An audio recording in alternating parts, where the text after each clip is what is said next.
সুন্দর যদি কারা হয়ে থাকে তাহলে পুরুষ জাতি সুন্দর হয়। কেন পুরুষ জাতি কেন? পুরুষ জাতি ভগবান ওদেরকে বানিয়ে দিয়েছে যে সুন্দর যদি হও তোমরা হবে।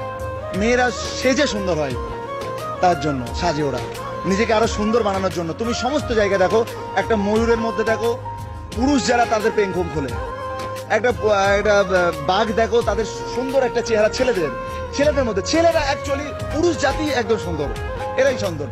এরা যদি গামছা পরেও থাকে তাতেও সুন্দর, এরা ন্যাচারাল, ভগবান এরকম ভাবে বানায়। আর মহিলারা কারা, এরা এত মেকআপ এসে ভালো শাড়ি এটা সেটা সমস্ত কিছু করে নিজেকে সুন্দর দেখানোর চেষ্টা করে, ঠিক আছে, এই জন্য ওরা সাজে। কিন্তু ম্যাক্সিমাম মানুষ কিন্তু এটা বলে যে মানে মেয়েরা সুন্দর বেশি পুরুষের তুলনায়। কখনোই নয়, এটা 100% আমি ভুল প্রমাণ করে দেবো। কেমন? সুন্দর অলওয়েজ ছেলে, বয়েজ, সমস্ত জায়গায় ছেলেরা এগিয়ে।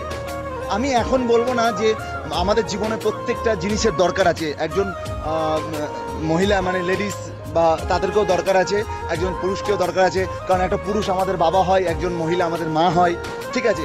একটা কথা বলি দেখো, নিজেকে শেষ করার জন্য, খতম করার জন্য অনেক অপশান আছে, কিন্তু জন্ম নেওয়ার জন্য আমাদের মায়েরই দরকার। মা ছাড়া আমরা জন্ম নিতে পারবো না, কিন্তু আমরা শেষ হতে পারবো যে কোনো অপশান দিয়ে। লাভ মারো, ঝাঁপ মারো, কারেন্টে শর্ট খাও, বিষ খাও, ইয়ে করো, কত রকমের অপশান আছে, কিন্তু জন্ম নেওয়ার জন্য আমাদের মা দরকার।